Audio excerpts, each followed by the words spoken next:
DC here. Hi guys and gals. Well, it is Wednesday evening for us. It's 6:45 in the evening, and I'm sitting out on the deck. It is quite warm. It went up to around 30 degrees Celsius over here, so that's high 80s, I suppose. What is 30 degrees Celsius in Fahrenheit? 86 degrees Fahrenheit. Okay, so that's 86. So it was around that. It might have got a little bit higher, but I don't think so. Yeah. So, in case you're wondering, it's a non-alcoholic beer. Yes, I do drink that sometimes. In the week, mostly. Yeah, well, I'm going to chat about today. I saw a paper, actually an article in the Atlantic magazine. That was in the July-August. It must be the last issue. And it was, published online on June 9th. So it's for the July issue. And it was talking about the psychological benefits of commuting to work. Now, that's an interesting thing because I've often realized in myself, because over my working career, I've always commuted one way or another. And my longest commutes were the last periods when I was working in Basel in the pharmaceutical industry, and it was like 2.5 hours one way, multiple stops and so on. But it was, in other words, it was a 5-hour commute. 2.5 hours was from door to door. And so you could imagine it takes out a lot on you, yes, but at the same time, there was really that time in the commute where you were permitted, I was almost going to say, to be on your own, to rest, to go from your work persona to your home persona. And frankly, that was an important thing, and the other way around, Now, I was going to say, I think that is really important because, especially, the usual thing, you're stressed out, you're coming back, that is one thing. But also, as I think in the article, I'm not going to read it, but somewhere, in the article, they were just saying, basically, if your work person was too often at home, you might sleep on the couch in the evening, at night. And I get that, because especially depending on what it was, or how you're acting and what happened before, you do need that so-called wind down time. And you remember all these television shows where the dad got home and just sat down, read his paper, or watched something, and don't bother me. Well, I think that was probably because there was a stressful commute as well. But yeah, there's really part of that. I realize actually by looking at this that the whole thing is part of a Swiss study made by a Nobel Prize economic winner. Let me see what else. Of course, this is, you could imagine, related to all the teleworking and what people are doing at home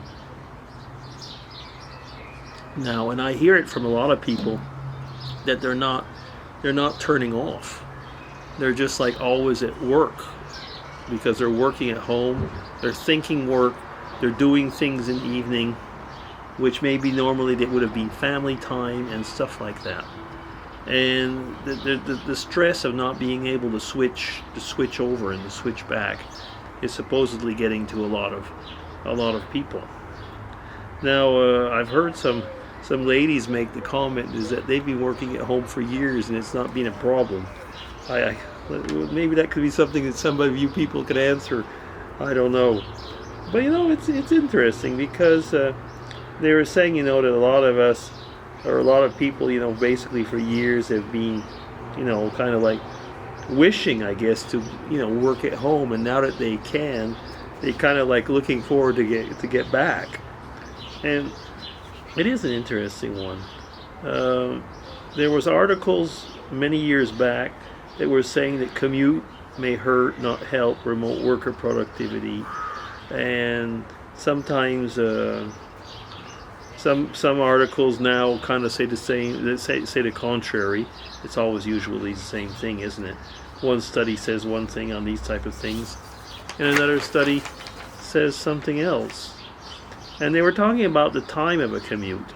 Well, like I said, I was doing about a 2.5 hour, and I that was a long commute. I tried to get some sleep in there because I wasn't getting enough sleep. Actually, in my normal, I was going to say, sleeping time in bed. But they were showing, that most people, would